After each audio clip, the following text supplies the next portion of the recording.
Hello friends, welcome to my cooking channel. ಇವತ್ತಿನ ರೆಸಿಪಿಯಲ್ಲಿ ವಡಾ ಪಾವ್ ಹೇಗೆ ಮಾಡೋದು ಅಂತ ತೋರಿಸ್ತಾ ಇದ್ದೀನಿ. ಎಲ್ರಿಗೂ ಇಷ್ಟ ಆಗುವಂತಹ ವಡಾ ಪಾವ್ ಚಾಟ್ ರೆಸಿಪಿ ನಾನು ನಿಮ್ಮ ಜೊತೆ ಶೇರ್ ಮಾಡ್ತಾ ಇದ್ದೀನಿ. ವಿಡಿಯೋನ ಸ್ಕಿಪ್ ಮಾಡದೆ ಕೊನೆವರೆಗೂ ನೋಡಿ. ಮಾಡಲು ಬೇಕಾಗಿರುವ ಇಂಗ್ರೀಡಿಯೆಂಟ್ಸ್ ನೋಡೋಣ. ನಾನು 3 ಪಾವ್ ಬನ್ ತೊಗೊಂಡಿದ್ದೀನಿ. ಪಾವ್ ಬನ್ ಮಾರ್ಕೆಟಲ್ಲಿ 2 ಥರ ಸಿಗುತ್ತೆ, ಒಂದು ಸ್ಮಾಲ್ ಸೈಜ್ ಮತ್ತು ಬಿಗ್ ಸೈಜ್. ನಾನು ಇಲ್ಲಿ ಸ್ಮಾಲ್ ಸೈಜ್ ಪಾವ್ ತೊಗೊಂಡಿದ್ದೀನಿ. 1 ಕಪ್ ಕಡಲೆ ಹಿಟ್ಟು ತೊಗೊಂಡಿದ್ದೀನಿ ಕೋಟಿಂಗ್ ಮಾಡೋದಕ್ಕೆ. ಅರ್ಧ ಕಪ್ಪು ಒಣ ಕೊಬ್ಬರಿ ಪುಡಿ ಮಾಡಿ ಇಟ್ಕೊಂಡಿದ್ದೀನಿ. 1 ಟೇಬಲ್ ಸ್ಪೂನ್ ಹಸಿ ಶುಂಠಿ ಮತ್ತು ಬೆಳ್ಳುಳ್ಳಿ ಜಜ್ಜಿ ಇಟ್ಕೊಂಡಿದ್ದೀನಿ. ಅರ್ಧ ನಿಂಬೆ ಹಣ್ಣು, 2 ಮೀಡಿಯಮ್ ಸೈಜ್ ಆಲೂಗಡ್ಡೆ ಕುದಿಸಿ ಸ್ಮ್ಯಾಶ್ ಮಾಡಿ ಇಟ್ಕೊಂಡಿದ್ದೀನಿ. 4-5 ಬೆಳ್ಳುಳ್ಳಿ ತೊಗೊಂಡಿದ್ದೀನಿ. 4 ಒಣಮೆಣಸಿನ್ಕಾಯಿ, 4 ಟೇಬಲ್ ಸ್ಪೂನಷ್ಟು ಶೇಂಗಾ ತೊಗೊಂಡಿದ್ದೀನಿ. 2 ಟೇಬಲ್ ಸ್ಪೂನಷ್ಟು ಎಣ್ಣೆ, 1 ಟೇಬಲ್ ಸ್ಪೂನಷ್ಟು ಗರಂ ಮಸಾಲ, ಅರ್ಧ ಟೇಬಲ್ ಸ್ಪೂನ್ ಸಾಸಿವೆ, ಅರ್ಧ ಟೇಬಲ್ ಸ್ಪೂನ್ ಜೀರಿಗೆ, ಅರ್ಧ ಟೇಬಲ್ ಸ್ಪೂನ್ ಅರಶಿಣ ಮತ್ತು ರುಚಿಗೆ ತಕ್ಕಷ್ಟು ಉಪ್ಪು, 1 ಟೇಬಲ್ ಸ್ಪೂನಷ್ಟು ಹಸಿ ಖಾರ ತೊಗೊಂಡಿದ್ದೀನಿ. ಕಡಲೆ ಹಿಟ್ಟು ಕಲಿಸ್ಕೊಳ್ಳೋದಕ್ಕೆ ಸ್ವಲ್ಪ ನೀರು ತೊಗೊಂಡಿದ್ದೀನಿ. ಹೇಗೆ ಮಾಡೋದು ಅಂತ ನೋಡೋಣ. ಕುಕ್ಕಿಂಗ್ ಪ್ಯಾನ್ಗೆ 2 ಟೇಬಲ್ ಸ್ಪೂನಷ್ಟು ಎಣ್ಣೆ ಹಾಕ್ಕೊತಾ ಇದ್ದೀನಿ. ಎಣ್ಣೆ ಬಿಸಿ ಆದಮೇಲೆ 4 ಬೆಳ್ಳುಳ್ಳಿ ಹಾಕ್ಕೊತಾ ಇದ್ದೀನಿ ಮತ್ತು 4 ಒಣಮೆಣಸಿನ್ಕಾಯಿ ಹಾಕ್ಕೊಂಡು ಎಣ್ಣೆಯಲ್ಲಿ ಫ್ರೈ ಮಾಡ್ತಾ ಇದ್ದೀನಿ. 2 ನಿಮಿಷ ಫ್ರೈ ಮಾಡಿಕೊಂಡ್ರೆ ಸಾಕು. ವಡಾ ಪಾವ್ಗೆ ಮೊದಲು ಕೆಂಪು ಚಟ್ನಿ ಮಾಡ್ತಾ ಇದ್ದೀನಿ. ವಡಾ ಪಾವ್ಗೆ ಮೇನ್ ಚಟ್ನಿ ಇದು. 4 ಟೇಬಲ್ ಸ್ಪೂನ್ ಶೇಂಗಾ ಹಾಕ್ಕೊಂಡು ಎಣ್ಣೆಯಲ್ಲಿ ಫ್ರೈ ಮಾಡ್ತಾ ಇದ್ದೀನಿ. ವಡಾ ಪಾವ್ಗೆ ಈ ಕೆಂಪು ಚಟ್ನಿಯಿಂದನೇ ಟೇಸ್ಟ್ ಬರೋದು. 2 ನಿಮಿಷ ಎಣ್ಣೆಯಲ್ಲಿ ಫ್ರೈ ಆಗಿದೆ. 1 ಟೇಬಲ್ ಸ್ಪೂನ್ ಗರಂ ಮಸಾಲ, ಅರ್ಧ ಕಪ್ಪಷ್ಟು ಒಣ ಕೊಬ್ಬರಿ ಪುಡಿ ಹಾಕ್ಕೊತಾ ಇದ್ದೀನಿ ಮತ್ತು ರುಚಿಗೆ ತಕ್ಕಷ್ಟು ಉಪ್ಪನ್ನು ಹಾಕಿ ಎಣ್ಣೆಯಲ್ಲಿ ಫ್ರೈ ಮಾಡ್ತಾ ಇದ್ದೀನಿ. ಗ್ಯಾಸ್ನ ಲೋ ಫ್ಲೇಮಲ್ಲಿ ಇಟ್ಕೊಂಡು ಕೊಬ್ಬರಿ ಕಲರ್ ಚೇಂಜ್ ಆಗೋವರೆಗೂ ಹುರಿತಾ ಇದ್ದೀನಿ.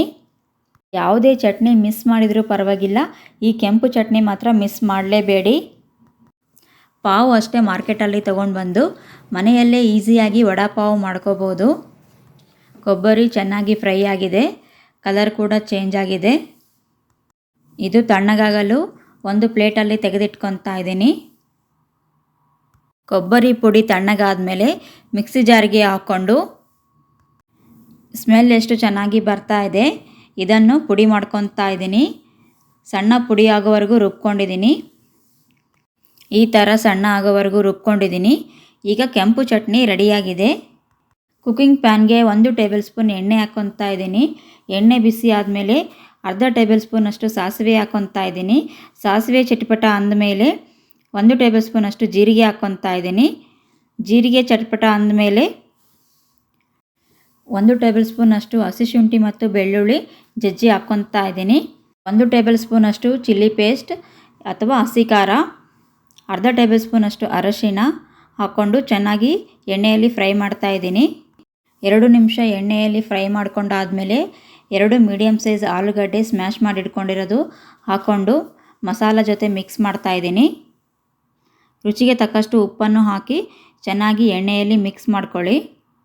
ನೀರನ್ನು ಹಾಕದೆ ಆಲೂಗಡ್ಡೆ ಚೆನ್ನಾಗಿ ಮಿಕ್ಸ್ ಮಾಡ್ಕೊತಾ ಇದ್ದೀನಿ. ಪಾವ್ಗೆ ಆಲೂ ವಡಾ ರೆಡಿ ಮಾಡ್ತಾ ಇದ್ದೀನಿ. ಆಲೂಗಡ್ಡೆ 2 ನಿಮಿಷ ಫ್ರೈ ಆಗಿದೆ.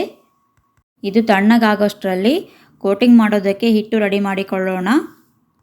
ಬೌಲ್ಗೆ 1 ಕಪ್ಪು ಕಡಲೆ ಹಿಟ್ಟು ಹಾಕ್ಕೊತಾ ಇದ್ದೀನಿ ಮತ್ತು ರುಚಿಗೆ ತಕ್ಕಷ್ಟು ಉಪ್ಪನ್ನು ಹಾಕಿ ಮಿಕ್ಸ್ ಮಾಡ್ತಾ ಇದ್ದೀನಿ. ಮೊದಲಿಗೆ ಸ್ವಲ್ಪ ನೀರು ಹಾಕ್ಕೊಂಡು ಹಿಟ್ಟು ಚೆನ್ನಾಗಿ ಮಿಕ್ಸ್ ಮಾಡ್ತಾ ಇದ್ದೀನಿ. ವಡಾ ಚೆನ್ನಾಗಿ ಬರಬೇಕು ಅಂದರೆ ಕೋಟಿಂಗ್ ಚೆನ್ನಾಗಿ ಮಾಡಿಕೊಳ್ಬೇಕು. ಹಿಟ್ಟು ಜಾಸ್ತಿ ತೆಳ್ಳಗೆ ಮತ್ತು ಜಾಸ್ತಿ ಗಟ್ಟಿಯೂ ಇರಬಾರ್ದು. ಸ್ವಲ್ಪ ನೀರು ಹಾಕ್ಕೊಂಡು ಸ್ಮೂತ್ ಪೇಸ್ಟ್ ಆಗೋವರೆಗೂ ಮಿಕ್ಸ್ ಮಾಡ್ಕೊತಾ ಇದ್ದೀನಿ. ನೀರು ಸ್ವಲ್ಪ ಸ್ವಲ್ಪ ಹಾಕ್ಕೊಳ್ತಾ ಮಿಕ್ಸ್ ಮಾಡ್ಕೊಳ್ಳಿ. ಮಹಾರಾಷ್ಟ್ರ ಸ್ಪೆಷಲ್ ವಡಾ ಪಾವ್ ರೆಸಿಪಿ ಇದು.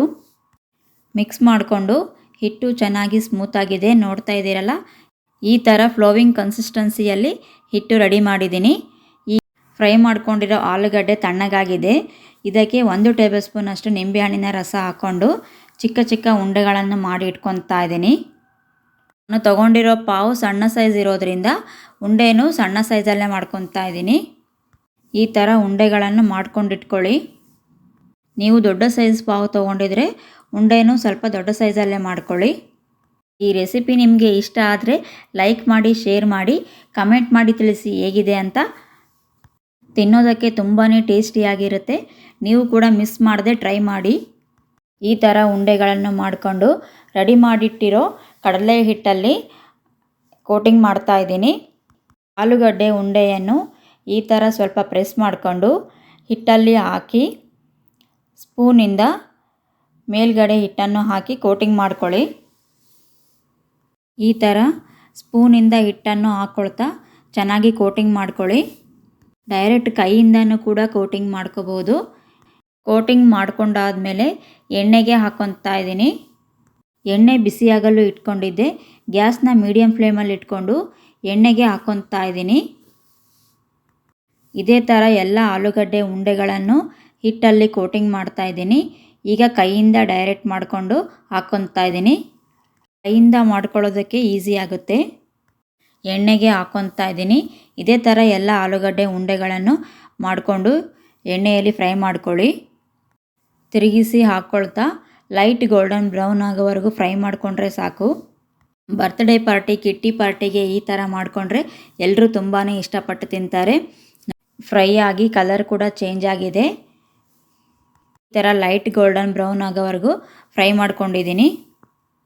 ತೆಗೆದು ಬೌಲ್ಗೆ ಹಾಕ್ಕೊತಾ ಇದ್ದೀನಿ. ಕಡಲೆ ಹಿಟ್ಟು ಉಳಿದಿದ್ರೆ ಈ ಥರ ಎಣ್ಣೆಯಲ್ಲಿ ಬೂಂದಿಯನ್ನು ಮಾಡ್ಕೊಳ್ಳಿ. ಪ್ಲೇನ್ ಬೂಂದಿ ವಡಾಪಾವ್ ಜೊತೆ ತಿನ್ನೋದಕ್ಕೆ ತುಂಬಾ ಟೇಸ್ಟಿಯಾಗಿರುತ್ತೆ. ಹಿಟ್ಟು ಉಳಿದ್ರೆ ಮಾಡ್ಕೊಳ್ಳಿ, ಇಲ್ಲಾಂದರೆ ಬೇಡ.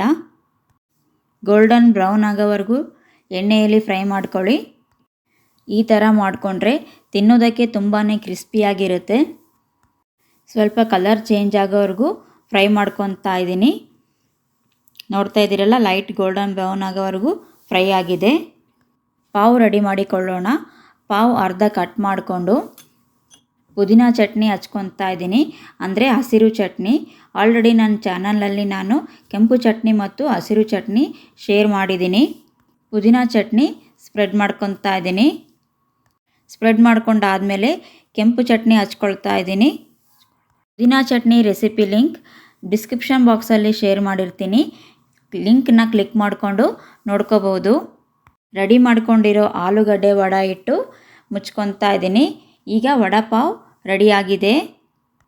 ಇದೇ ಥರ ಎಲ್ಲ ವಡಾಪಾವ್ಗಳನ್ನು ರೆಡಿ ಮಾಡ್ಕೊಂಡು ಇಟ್ಕೊಳ್ಳಿ. ವಾವ್, ಸೂಪರ್ ವಡಾಪಾವ್ ರೆಡಿ ಇದೆ. ವಡಾಪಾವ್ ಜೊತೆಗೆ ಪ್ಲೇನ್ ಬೂಂದಿಯನ್ನು ಹಾಕ್ಕೊಂಡು ಕೆಂಪು ಚಟ್ನಿ ಮತ್ತು ಹಸಿರು ಚಟ್ನಿ ಜೊತೆ ಎಂಜಾಯ್ ಮಾಡಿ. ಮತ್ತೆ ಸಿಗ್ತೀನಿ ಮತ್ತೊಂದು ರೆಸಿಪಿಯೊಂದಿಗೆ. Thanks for watching.